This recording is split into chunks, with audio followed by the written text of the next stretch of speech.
This story centers around the character Carl Allen, who holds the profession of a bank loan officer. If one considers his private life, Carl is utterly alone. He is depressed as a result of his life and is divorced from his wife. Furthermore, he is noted as being antisocial and actively avoids social situations, preferring instead to isolate himself from others. An early illustration of his nature occurs when Carl is shopping in a DVD shop. He receives a call from his friend, who reminds him, "We had a plan of dinner." The friend notes that Carl did not reply to the message. Carl attempts to make an excuse, claiming he is engaged in an important meeting and is working on an important document. However, his friend sees through the excuse, telling him, "Don't dramatize the situation. I can see you in the DVD shop."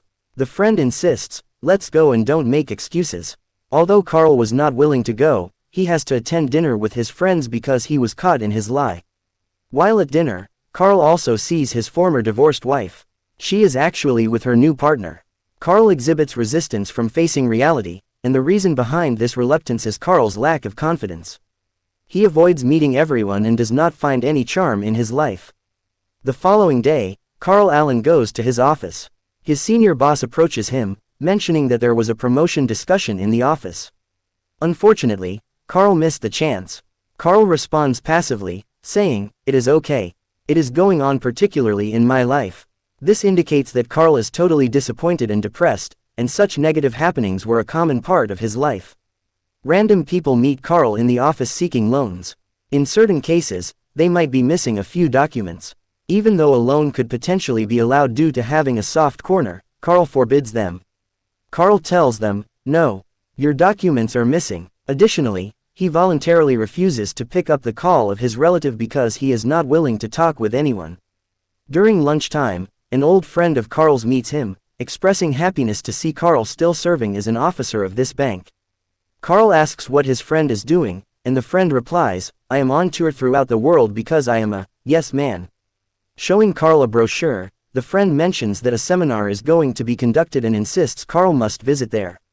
The friend also adds, "I know you are not satisfied with your life and job." The friend suggests Carl, "Take this stone and break the bank's door glass." Carl refuses, saying, "No, I cannot do it." This refusal is significant because saying, "No," had become very common in Carl's life. His friend then asks Carl to ask the same question back. Carl asks, "Do you want to break the door glass of the bank?" The friend says, "Yes," while laughing, and he escapes after breaking the door glass. While running, the friend asks Carl to visit the seminar mentioned in the brochure, advising him to enjoy your life.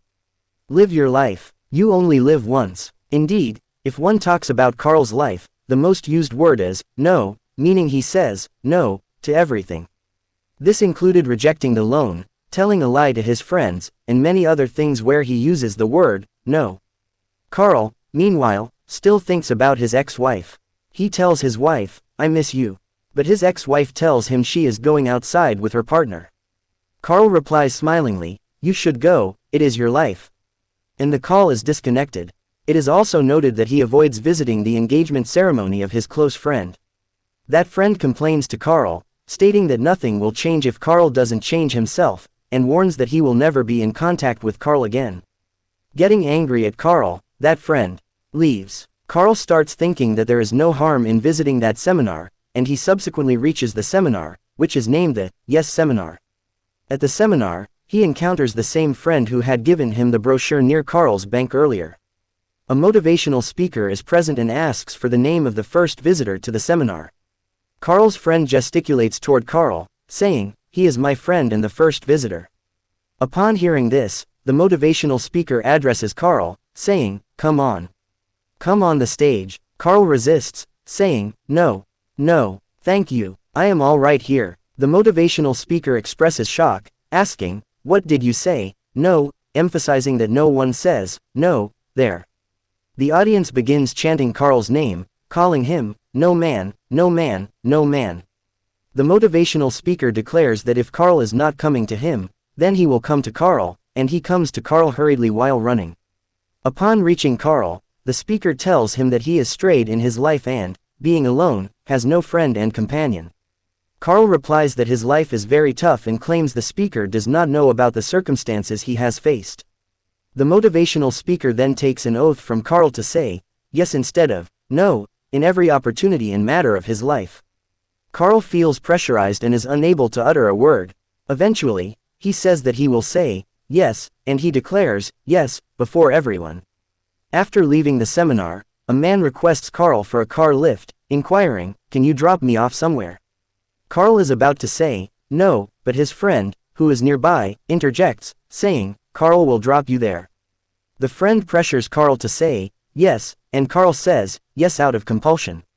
While traveling, that man asks if Carl has a cell phone and if he may use it. Carl says, yes to him, and the man starts a long conversation on the call. After a time, the man's spot arrives. He then asks Carl if he has a little amount of money. Carl is willing to say, no, but keeping the seminar in view, Carl says, okay. I give you money, which means he says, yes. He even gives the man all his money. Dropping the man off, Carl leaves for his house. On the way, his car breaks down. He has no money because he gave it to that man, nor does he have a charged cell phone, as the man was using his mobile for the long conversation, resulting in the mobile battery being dead. Carl moves to the nearest gas station. He swipes his credit card and begins filling an empty can with petrol so that he may move to his car with the petrol for filling and then leave for his house.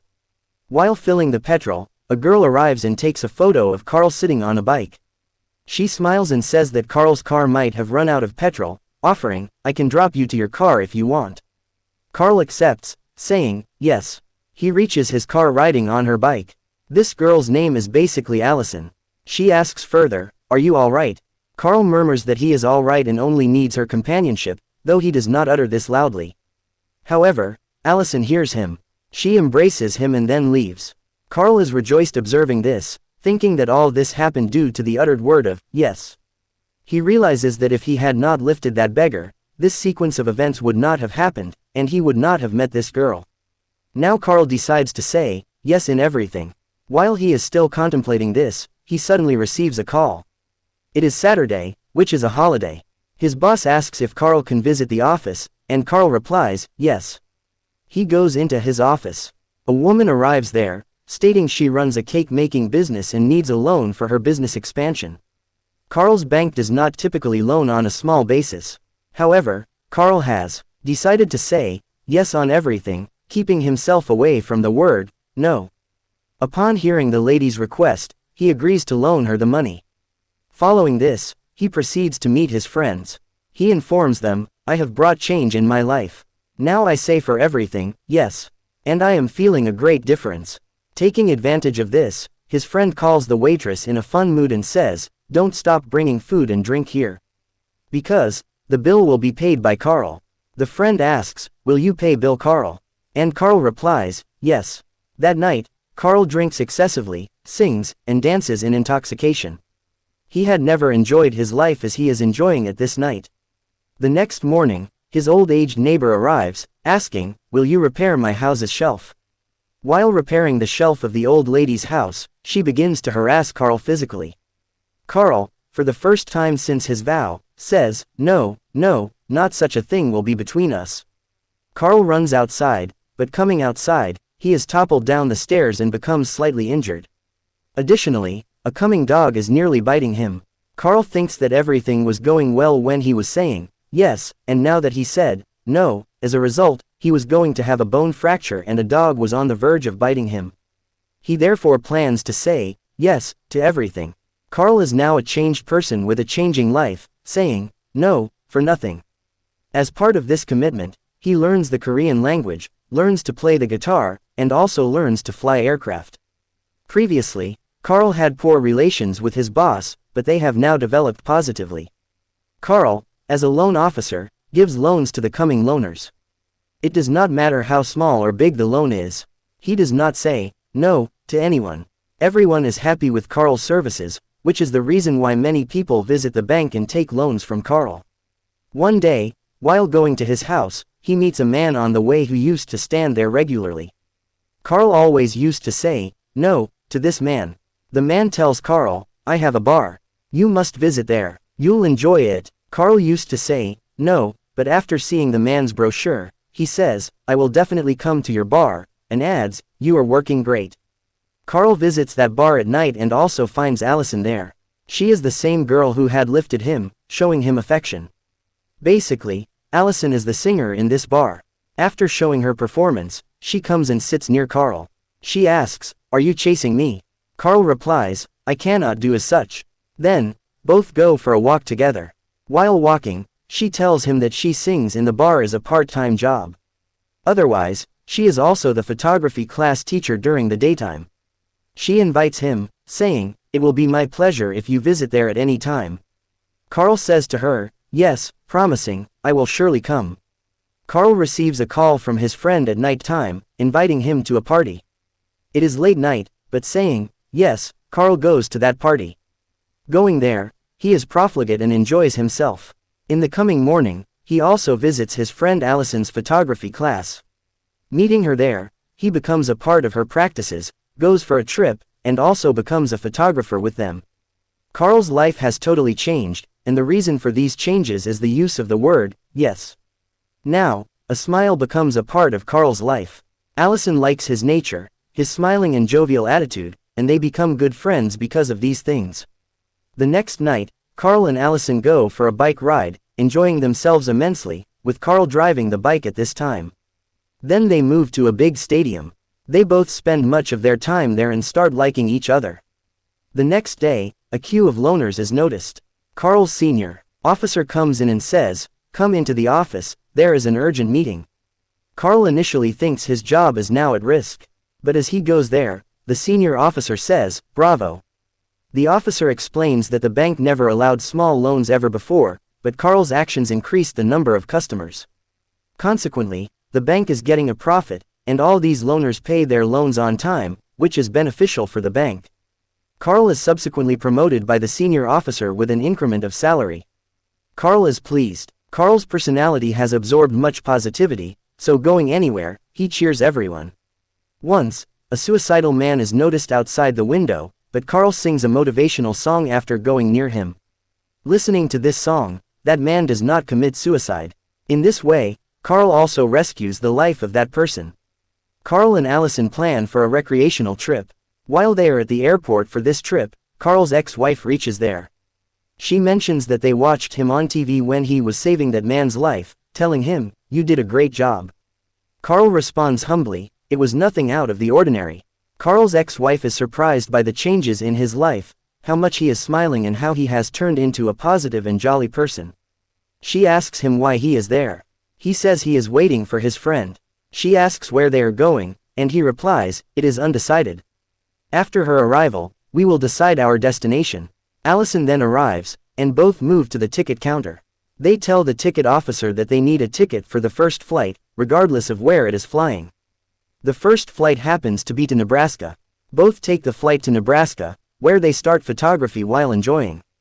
Allison is highly impressed by Carl's positivity, humorous nature, and way of talking. Her affection grows stronger than before. She suggests to Carl, "Why should we not purchase a house and shift there returning back?" Hearing this, Carl feels pleasure because his life is also lonesome, he lives alone, so he consents. As they are taking tickets for returning back to America, 2 custom officers arrive, saying there is a query for Carl. Taking them to a cell, Carl is asked if he has any grudge against America. Carl says, "No, that it is not true." The custom officers then reveal their suspicion over him. They cite that Carl recently learned how to fly an aircraft, learned the Korean language, and loaned money, perhaps for bomb making, to a fertilizer company. Carl maintains there is nothing like this. The officers also bring up Carl's personal life, asking, "Your marriage did not continue more than 6 months, why?" These questions were based on their investigation. However, Allison becomes suspicious at the question regarding the marriage because she did not know that Carl was married and later divorced, as Carl had never mentioned it. Actually, the custom officers are treating Carl as a terrorist, because flying a plane and learning a language is not usually done by an ordinary person, especially one who has never participated in any such activity. Carl explains to them that he was doing it in order to say yes and that his life is facing positive change. He then asks to consult with his lawyer. Meanwhile, his lawyer friend informs the officers about the seminar. The friend explains that Carl says yes on everything because of that seminar, and as a result, his life has a positive outlook. The friend clarifies that Carl did all these activities because of the seminar. Allison then concludes that every word, yes, Carl had spoken to her was only due to that seminar. She feels he actually does not want to say, yes, but he said, yes to her reluctantly. She believes this was the cause of his recreational trip with her, and he also said, yes for living with her. She believes that Carl has been lying to her until now. Getting angry, she leaves. Allison's parting makes Carl depressed once more. He misses her every time, even calling, but she does not pick up the phone. He tries to meet her in the bar, but she is unavailable. Carl is left alone once more. One day, Carl's ex-wife calls him, asking him to meet her because she has something special to say. When Carl goes to his ex-wife, she tells him that she has broken up with her partner and does not want to go back to him. She says she has started to like Carl again and wants to lead a life with him once more. However, Carl refuses her because he is somehow in love with Allison. He leaves from there. He has said, no, to his wife. While experiencing a hallucination, he thinks that bad things have started to occur in his life and that they will continue. In his depression, he goes to the same motivational speaker who had inspired him to say, yes.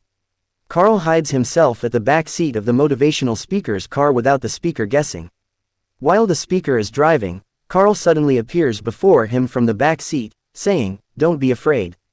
I am Carl. But the motivational speaker loses control of the car, and it crashes with another car out of fear. An accident occurs, and both are hospitalized due to this accident. Carl, now conscious, tells the motivational speaker that he must change his rule of saying yes to everything. The motivational speaker reveals that there is no such rule. He explains that he had only told Carl that because Carl was not willing to listen to him. He clarifies that it is not necessary to say yes on everything, and Carl must say yes only at the time when his heart consents. Hearing this, Carl says that he has got the point now. He then asks the time from his friend, realizing that the current time is when Allison's photography class is held. Carl immediately reaches Allison in the same hospital appearance. Meeting Allison, he tells her, my said word, yes for you till today was always from the core of my heart. He affirms that he always spoke the truth with her except for one thing. He confesses that when she had asked to live in Nebraska together, he had said yes without thinking because he was somewhat perplexed at the time. He tells her that these are big decisions in life that require some thought on one's part, and in that instance, he had told a lie by saying yes. But he insists that the rest of the words, yes, were based on truth. Allison asks, how will I know which yes is based on truth and which yes is based on lies? Carl changes the topic, arguing that if he had not started saying yes, he could not have met her. He adds that if he had met her in any case without changing, she would not have liked him as he was before, and previously, no one used to like him. He tells her to enjoy her life and do what she wants, but confirms that it is also true that he has many affectionate feelings for her and promises, I will make your life happy. Allison, too, smiles, trusting Carl. She is absolutely confident that Carl is genuinely saying yes, and that he has fallen in love with her.